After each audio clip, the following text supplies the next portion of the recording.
जीने की एक आस है, यादों का जंगल ये दिल। तुम इन सब को छोड़ के कैसे कल सुबह जाओगे? You float like a feather, तेरी मुस्कुराहटें हैं ताकत मेरी, मुझको इन्हीं से उम्मीद मिली। नमस्कार, मैं यशराज आनंद, सोशल ग्लोबल न्यूज में आप सभी का बहुत बहुत स्वागत है। मैं आज आप लोगों को संगीत की दुनिया का सैर कराने जा रहा हूं। जी हां, संगीत की दुनिया के एक ऐसे उभरते हुए कलाकार से मिलाने जा रहा हूं जो संगीत की दुनिया में अपना परचम लहराने को बेकरार है, बेताब है। जी हां, मुकुल जी। मुकुल बिहार के बेगूसराय राज्य के निवासी हैं। मैं इनसे आप लोगों को मिलवाने जा रहा हूं ताकि आप भी यह जान सकें कि संगीत की दुनिया में क्या होता है, कितना सस्पेंस है, कितनी भ्रांतियां हैं इसमें, कितना लोग इसको सही मानते हैं। यूं तो संगीत मनोरंजन का एक प्रमुख साधन है, परंतु इसके पीछे कई चेहरे हैं, इसके पीछे कई राज है। आइए मैं आप सभी का इस सबसे पर्दाफाश करने जा रहा हूं मुकुल जी के माध्यम से। मुकुल जी, सोशल ग्लोबल न्यूज में आपका बहुत बहुत स्वागत है। सियाहियों में उलझी पड़ी जीने की एक आस है, यादों का जंगल ये दिल। मुकुल जी, मेरा पहला प्रश्न आपसे इस कोरोना काल से संबंधित है। आज कोरोना महामारी भीषण रूप ले चुकी है, हमारे इंटरटेनमेंट का साधन बंद हो चुका है, फिल्म इंडस्ट्री ठप हो चुकी है, बंद हो चुकी है, कोई नया फिल्म नहीं आ रहा है समाज के सामने, कोई नई शूटिंग नहीं हो रही है, कोई नया गाना नहीं हो रहा है, तो इंटरटेनमेंट का साधन पूरी तरीके से बंद हो चुका है। इस समय आप संगीत को किस तरीके से देखते हैं और आपको क्या लगता है कि संगीत अभी कोरोना काल से निजात दिलाने में, मानसिक रूप से निजात दिलाने में कहाँ यह स्थान रखती है? देखिए, बहुत ही अच्छा सवाल है आपका। और सबसे पहली बात तो इस पैंडेमिक स्टेट में हम सबको सीखना होगा कि हम समय के साथ कैसे आगे बढ़े, हम कैसे चले, और वही चीज़ इंडस्ट्री के साथ है। और मुझे बहुत खुशी है कि हमारा देश इस लॉकडाउन के पीरियड में भी अपने आप को एंटरटेन रखने से पीछे नहीं रखता, क्योंकि जहाँ तक की बात म्यूज़िक की है तो लोग म्यूज़िक में रोज़ नया कुछ ना कुछ नया कर ही रहे हैं, चाहे कुछ अलग तरीके से इंस्ट्रूमेंट बजाना और उस चीज़ को सोशल मीडिया पे शेयर करना। इनफैक्ट बहुत सारे ऐसे कलाकार हैं जिन्होंने अपना कला सिर्फ अपने एक छोटे से कमरे में बंद कर रखा था और इस लॉकडाउन के बाद एक छोटे से कैमरा और इंटरनेट के थ्रू सोशल मीडिया पे पहुंचा रहे थे जी। तो अपार्ट फ्रॉम दैट, म्यूजिक में जब बातें आती हैं तो जब आपको एक फ्री टाइम मिलता है तो आप बहुत नया चीज़ सोच सकते हैं और उस चीज़ को प्रैक्टिस कर सकते हैं। तो म्यूजिक में इन लॉकडाउन में पर्सनली मैं बोलूँ तो मैंने कुछ नए गाने लिखे, कुछ नए गाने बनाए जो मैं सिर्फ अपने डायरी तक ही रखता हूँ। और फिर उसके बाद जहाँ तक की बात है एंटरटेनमेंट इंडस्ट्री के, तो वही है, हमें समय के साथ चलना है और जब तक ऐसा पैंडेमिक स्टेट है हम ऐसे ही काम करेंगे। मीडिया और एंटरटेनमेंट इंडस्ट्री कभी रुक नहीं सकती। वो भले अभी अपने जो उसकी नॉर्मल स्पीड है उससे धीमी चल रही है क्योंकि ये शायद समय की मांग है, लेकिन हम फिर भी आगे बढ़ रहे हैं। अगर ये इंटरव्यू, अगर लॉकडाउन नहीं हुआ होता, अगर कुछ ऐसा पैंडेमिक स्टेट नहीं हुआ होता, तो ये शायद इंटरव्यू हम दोनों स्टूडियो में बैठ के करते। मगर अब अगर लॉकडाउन है तो हम फिर भी इंटरव्यू कर रहे हैं, लेकिन अपने अपने जगह पे बैठ के और सेफ्टी के साथ जी। तो इसीलिए सबसे ज्यादा इंपॉर्टेंट है कि हम समय के साथ बढ़ें और आगे चलते बढ़ें। नेपोटिज्म, यह एक ऐसा शब्द है जो लगभग हर जगह उपयोग किया जाता है और होता है। क्या फिल्म इंडस्ट्री में भी नेपोटिज्म नामक कोई चीज है? क्योंकि जैसा देखा जा रहा है, नेपोटिज्म एक बहुत बड़ी चुनौती है। एक नए कलाकार को उभरने देने से रोकती है। यह एक नए कलाकार के लिए, खास करके जिनका बैकग्राउंड फिल्म इंडस्ट्री से ना जुड़ा हो, उनके लिए यह एक बहुत बड़ी चुनौती है। जिनका बैकग्राउंड फिल्म से जुड़ा हुआ है, फिल्म लाइन से जुड़ा हुआ है, वह अपनी बकौती मान लेते हैं इस इंडस्ट्री को। क्या यहाँ पर नेपोटिज्म वास्तव में अपना बहुत गंदा रूप ले चुका है? देखिए, जहाँ तक कि मैंने सुशांत सिंह राजपूत जी की जो भी सारे उन्होंने मूवीज़ करी मैंने देखा, बहुत ही दिग्गज कलाकार थे और बहुत ही इंटेलेक्चुअल पर्सनालिटी थी, जैसे मैंने नेट पे थोड़ा कभी रिसर्च करा था उन पर। और उनकी मृत्यु एक बहुत ही बड़ा लॉस है बॉलीवुड इंडस्ट्री के लिए।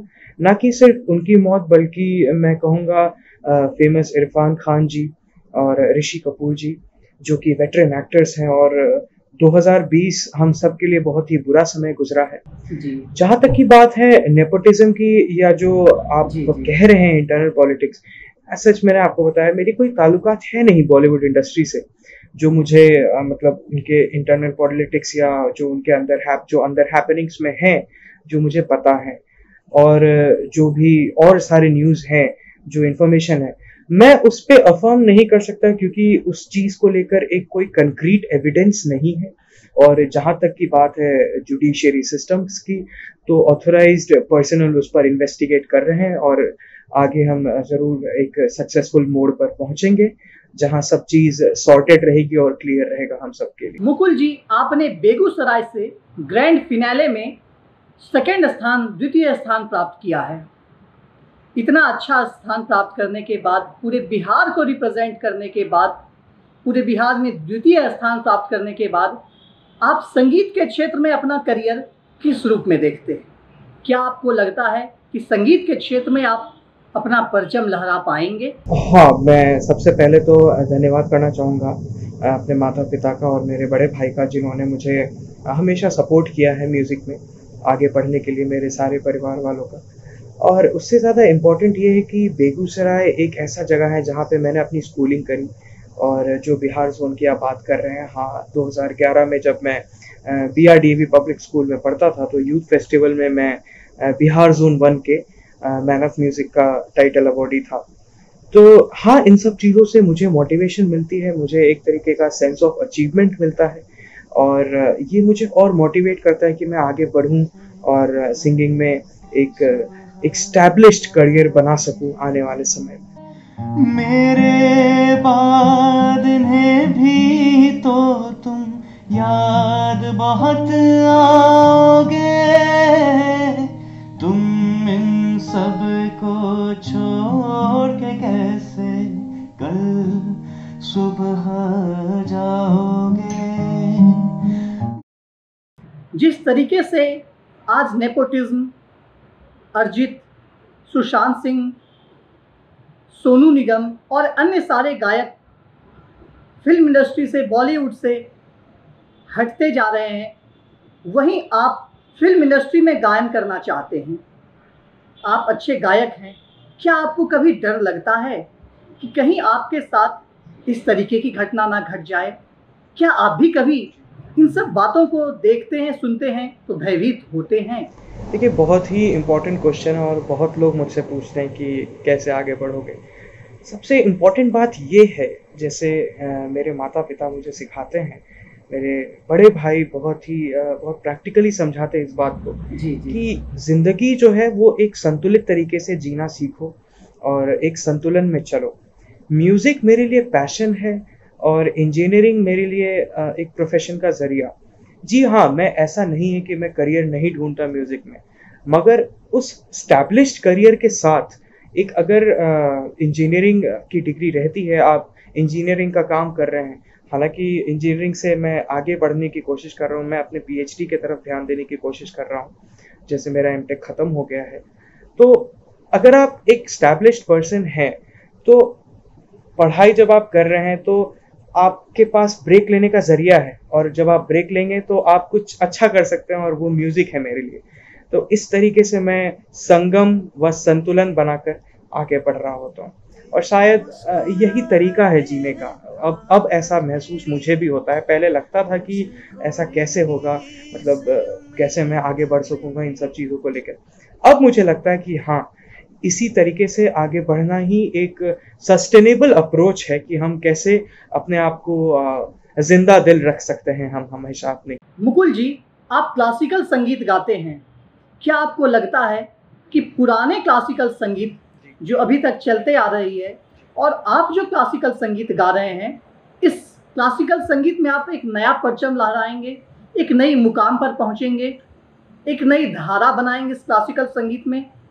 इस क्लासिकल संगीत को आप किस रूप में देखते हैं? देखिए, गाना डिपेंड करता है कि वो कैसा गाना है। अगर आप किसी भी सैड जॉनर का, जैसे पर्सनली मुझसे पूछे तो अगर कोई भी माइनर कॉर्ड का गाना है और उस पर आप रिमिक्स बना रहे हैं जी जी। तो मुझे वो चीज़ पसंद नहीं आएगी, क्योंकि एक तो जो उस गाने का मतलब था, जो वो लिरिक्स के थ्रू जो दर्द वो बांटना चाह रहा था, उसको आपने एक तरीके का एक टर्न सा दे दिया और उसको एक अलग जॉनर का गाना बना दिया।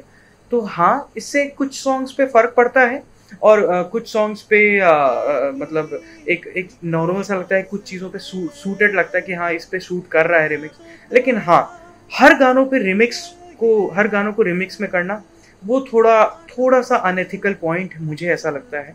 जैसे अभी रिसेंटली सिम्बा मूवी में एक गाना था लड़की आंख मारे, कुमार सानू जी ने बहुत अच्छा गाया था और मुझे नहीं लगता कि उस गाने में रिमिक्स डालने की ज़रूरत थी, लेकिन फिर भी रिमिक्स डाला गया। और ताजुब की बात यह है कि ऑडियंस को पसंद आता है। तो अगर ऑडियंस को पसंद आ रहा है तो इसीलिए शायद इंडस्ट्री ऐसा कर रही है। जिस दिन ऐसा आएगा कि फीडबैक जनरेट नहीं हो रहा है उस चीज़ से, तो फिर इन सब चीज़ों पे थोड़ा रोक लगेगा, थोड़ा अच्छा लगेगा, लोगों को कुछ नया सुनने को मिलेगा। तो पर्सनली मेरे हिसाब से हर गाने पे रिमिक्स अच्छा नहीं लगता, कुछ गाने पे अच्छा लगता है। जैसे पुराना गाना एक है हर किसी को नहीं मिलता यहाँ प्यार जिंदगी में, लेकिन जब उसको एक मूवी थी अक्षय कुमार जी ने किया था, मूवी का नाम बॉस था, और उसमें जब हर किसी को जब वो गाना गाया गया निखिल डिसूजा ने और अरिजीत सिंह ने, उन लोगों ने जब गाया, बहुत ही अच्छा गाना गाया और बहुत ही ज़्यादा नया लगा सुनने में, अच्छा लगा सुनने में।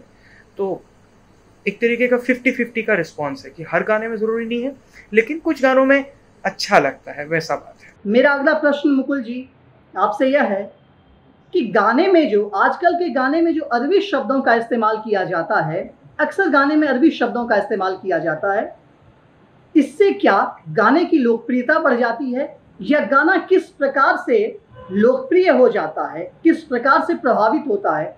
इसके संदर्भ में कुछ आप टिप्पणी कीजिए। जी ज़रूर। अगर आप गानों को देखें, कुछ गानों में एक गाना तभी लोगों को अच्छा लगता है जब या तो उसके अल्फाज अच्छे हों, जो बोल जिसको हम बोलते हैं, जो कि अल्फाज एक तरीके का अरबी शब्द, अगर बोल अच्छे हैं उसके, अगर उसकी म्यूज़िक अच्छी है और उसको गाना उसकी जो गाने के पीछे जो आवाज़ है वो एक अलग सी है, नायाब सी है, तब एक गाना एक सक्सेसफुल गाना बनता है। तो इन जगहों पर जो बोल हैं, अगर उन बोल में अरबी शब्द इस्तेमाल होते हैं तो एक तरीके का अट्रैक्शन आता है। फॉर एग्जांपल बहुत शुरू में बताऊं तो इनफैक्ट कुछ गानों को तो पूरा अरबी वे में ही गाया गया है। फॉर एग्जांपल मर्डर मूवी में अगर आप देखें कहो ना कहो, तो उसका जो लाइन है कमली हबीबी मस्तेद, तो ये इन सब चीज़ों से क्या होता है, एक तरीके का मतलब एक अटेंशन पाया जाता है। तो अगर इस अटेंशन से लोग अट्रैक्ट हो रहे हैं तो ये अच्छी बात है। और हाँ, अरबी शब्द का एक मतलब एक गाने के मीनिंग के साथ उसको डीप कर देती है। फॉर एग्जांपल अगर आप गाने सुने, गज़ल सुनते हैं, अगर आप पद्मावत मूवी का बिनते दिल सुनते हैं, तो जो शब्द हैं उसमें, जो बोल हैं उसके, वो उस गाना को कुछ अलग बनाता है। अगर नॉर्मल से बोल होते तो शायद वो इम्पैक्ट नहीं पड़ता। और जेन्युइनली कुछ गानों में सूफ़ी का टच देने के लिए, बेसिकली जो सूफ़ी का टच होता है, वो सूफ़ी का टच देने के लिए कभी कभी अरबी भाषा को हम यूज़ कर सकते हैं। मैंने मतलब कुछ गानों में किया भी है, जब मतलब सूफ़ी या कोई डिवोशनल गाना लिखता हूँ तो उसमें अगर आप एक अरबी का टच देते हैं, अरबी शब्द का एक टच देते हैं, तो एक नया सा लगता है और अच्छा लगता है। फिर वही बात है कि हर गाने में आप वो चीज़ नहीं कर सकते। कुछ गानों में कर सकते हैं, कुछ गानों में नहीं कर सकते। वो ऑब्वियसली अगर आप एक EDM सा गाना बना रहे हैं, बहुत ही ज़्यादा रिमिक्स जैसा, और उसमें अगर आप डाल रहे हैं तो शायद उतना अच्छा नहीं लगे। और कुछ अगर डिवोशनल है, कुछ सीरियस गाना है ना, जो माइनर स्केल पे गाए जाते हैं, सस्पेंडेड स्केल पे, मतलब ए सस्पेंडेड से शुरू हो रहे हैं, तो उन सब गानों पे काफ़ी अच्छा लगता है सुनने में ये सारे शब्द। जैसे अगर आप सुने तो रंजिशें ही सही, तो ये रंजिश जो शब्द है ये अट्रैक्टिव है मेरे हिसाब से। और बहुत बहुत गाने जैसे मतलब काफ़ी मैं गिना दूँ आपको, बहुत बहुत ही अलग तरीके के एक इम्पैक्ट देता है ऑडियंस के लिए ऐसे ऐसे गाने। आटों से चलता ये दिल, चुभते कांटे यादों के दामन से चुनता हूँ, गिरती दीवारों के आंचल में जिंदा हूँ। मुकुल जी, क्लासिकल संगीत के क्षेत्र में आपके आइडियल कौन हैं? देखिए, मेरे माता पिता ने हमेशा सिखाया है कि कर्म करो, फल की चिंता मत करो, फल है आएगा ही, आज नहीं तो कल आएगा। एक बार कुछ चलिए माना मैंने कि नेपोटिज्म से आपके टैलेंट में वो मतलब एक तरीके का एक्सीलेंस नहीं आ रहा है, मगर आज नहीं तो कल आएगा ही आएगा। और इसका मतलब ये नहीं है कि मैं इस चीज़ को लेकर आगे ना बढ़ूं, मैं मेहनत करता रहूं, मैं अपने लगन को, अपनी रुझान को इसमें रख कर आगे बढ़ता रहूं और एक पॉजिटिव अप्रोच लेकर आगे बढ़ूं, ना कि ये डर कर बैठ जाऊं कि आने वाले समय में मेरे लिए टफ है तो इससे अच्छा मैं आज ही रेस्ट कर लूं, आज नहीं कर सकता आगे इसमें क्योंकि इसमें ये है, उसमें वो है, इसमें ये प्रॉब्लम है। इनफैक्ट मुझे नहीं लगता कि मुझे इन सब चीज़ों को सुनकर रुक जाना चाहिए। और ये सिर्फ सिंगिंग या बॉलीवुड या मतलब ऐसे फील्ड्स में ही नहीं, बल्कि मैं कहूँगा कि ये चीज़ एकेडमिक्स में भी बहुत ही इंपॉर्टेंट है। अगर मैं ये सोच के बैठ जाऊं कि मैं वो एग्ज़ाम नहीं दे पाऊंगा और क्योंकि उसमें फलाने ने इतने पैसे दे रखे हैं और मेरा नहीं हो पाएगा, तो अगर ये सोच के आप एग्ज़ाम नहीं दोगे फिर तो आपका डेफिनेटली सिलेक्शन नहीं होगा। और यही चीज़ मुझे लगता है हर जगह लागू होती है और इस चीज़ को हमें एक पॉजिटिव अप्रोच में लेना चाहिए। आप मेहनत करें, आप मेहनत करने से पीछे ना हटें, बाद बाकी दुनिया है देख ही लेगी। आपकी आवाज़ ही आपकी पहचान है। अपनी आवाज़ को मधुर बनाए रखने के लिए, सुंदर बनाए रखने के लिए आप अपनी दिनचर्या के विषय में ज़रा बताएं। आप क्या क्या करते हैं, क्या खाते हैं, क्या नहीं खाते हैं? देखिए, ऐसा कोई हार्ड एंड फास्ट रूल नहीं है कि आप मतलब आइसक्रीम ना खाएं, कोल्ड ड्रिंक ना पिएं।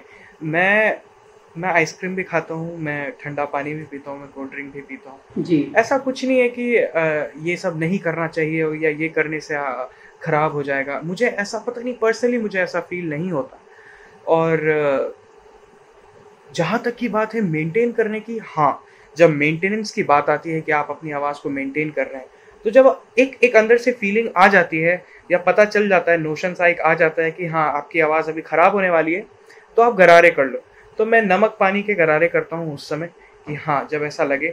या अगर आप एक्चुअली चाहते हैं कि आपकी आवाज़ हमेशा एक पॉलिश्ड तरीके से रहे, तो गरारे ऑन ए रूटीन कि आप हर ऑल्टरनेट डे करते जाएं। ऐसा नहीं है, ज़्यादा गरारे करने में भी दिक्कत है। आप ज़्यादा गरारे ना करें, कम करें और मतलब ज़रूरत के हिसाब से करें। दूसरी बात ये है कि मतलब ये क्वेश्चन जो है कि आप अपने वॉइस को मेंटेन कैसे करते हैं, ये क्वेश्चन सिर्फ मुझसे नहीं बल्कि हर सिंगर से पूछा जाता है कि आप ये वॉइस कैसे मेंटेन करते हैं। वॉइस कभी आपका होता नहीं है, वॉइस तो वो निकल रहा है। मेन इम्पॉर्टेंट है कि आपकी ट्रेनिंग कैसी है, आपका कॉन्सेप्ट क्या है, आप कैसे बेसिक कॉन्सेप्ट को लेकर गाना गा रहे हैं, क्योंकि वॉइस का टेक्सचर रोज़ बदलता है। अरिजीत सिंह का एक वीडियो देख रहा था मैं कि उनसे भी पूछा गया कि वो कैसे अपने वॉइस को हैंडल करते हैं, मैनेज करते हैं। उन्होंने बोला वॉइस की चिंता नहीं करनी चाहिए, आप रोज़ एक नए टेक्सचर में गाएंगे, इम्पॉर्टेंट ये कि आप गाना कैसे गाते हैं। और जब मैंने सोनू निगम जी का वीडियो देखा तो उनमें उन्होंने जो बात बोला और उस चीज़ पे जब मैं आजकल अमल कर रहा हूँ, उस बात पे जब मैं अमल कर रहा हूँ, मुझे एक्चुअली एक इम्प्रूवमेंट दिख रही है। और मैं चाहता हूँ कि जो भी एस्पायरिंग सिंगर्स हैं सब करें ऐसा। जिस स्केल में आप गाते हैं या जिस स्केल में आप बात करते हैं, फॉर एग्जांपल मैं सी पिच पे या सी स्केल पे मैं गाना गा रहा हूँ, कोशिश करें उसी स्केल पे बात करें ताकि एक डिफरेंस क्रिएट ना हो आपके वोकल्स में, है ना। क्योंकि जब आप उस तरीके से बात करेंगे, उस तरीके से गाना गाएंगे, तो वो नेचुरल साउंड करेगा, बनावटी साउंड नहीं करेगा, और वो एक अलग सा ह्यूमन टच देगा आपकी आवाज़ में। एक अलग सा एक नायाब सा कुछ नज़र आता है, और आप उस इम्प्रूवमेंट को ट्रैक कर सकते हैं। दूसरी बात, बहुत लोगों को जो बोलते हैं कि आवाज़ के साथ सांस की बहुत ज़रूरत होती है, तो उस सांस का प्रैक्टिस ये है कि जैसे मुझे कभी सुबह में समय मिलता है तो मैं अनुलोम विलोम करता हूँ। बहुत ही आसान है। अगर आप अनुलोम विलोम नहीं करते हैं तो आप कोशिश करें, आप सांस थोड़ा सा लें, छोड़ें और फिर रोक कर रखें उसको, और देखिए कितना सेकंड रोक सकते हैं। मैंने जब ये एक्सरसाइज शुरू किया था तो मेरा स्टार्टिंग था 22 सेकंड्स, तो मैं 22 सेकंड तक सांस रोक सकता था, और फिर उसको प्रैक्टिस कर करके मैंने अभी 39.5 सेकंड्स तक का रिकॉर्ड कर लिया है। तो इससे ये होता है कि आप गाने में सांस के साथ वोकल्स को सस्टेन कर सकते हैं, और जब ये सस्टेन आ जाता है आपके वॉइस में, तब एक अलग साउंड आता है, और इन सब चीज़ों की प्रैक्टिस बहुत ज़रूरी है। Couldn't look you in the eye. You're just like an angel. Your skin makes me cry. You float like a feather in this beautiful world. Mukul जी, जैसे आप एक अच्छे सिंगर के रूप में जाने जाते हैं, वैसे आप बहुत अच्छे इंसान के रूप में भी जाने जाते हैं। मुकुल जी, सारे चीज़ों को तो बहुत अच्छा रिस्पॉन्स मिला। सबसे बड़ी बात, जनता आपसे यह चाह रही है, आपके चाहने वाले आपसे चाह रहे हैं कि आप अपनी मधुर आवाज़ में उन्हें कुछ सुना दें। तेरी मुस्कुराहटें हैं ताकत मेरी, मुझको इन्हीं से उम्मीद मिली। चाहे करे कोई सितम ये जहां, इनमें ही है सदा हिफाजत मेरी। जिंदगानी बड़ी खूबसूरत हुई, जन्नत अब और क्या होगी कहीं।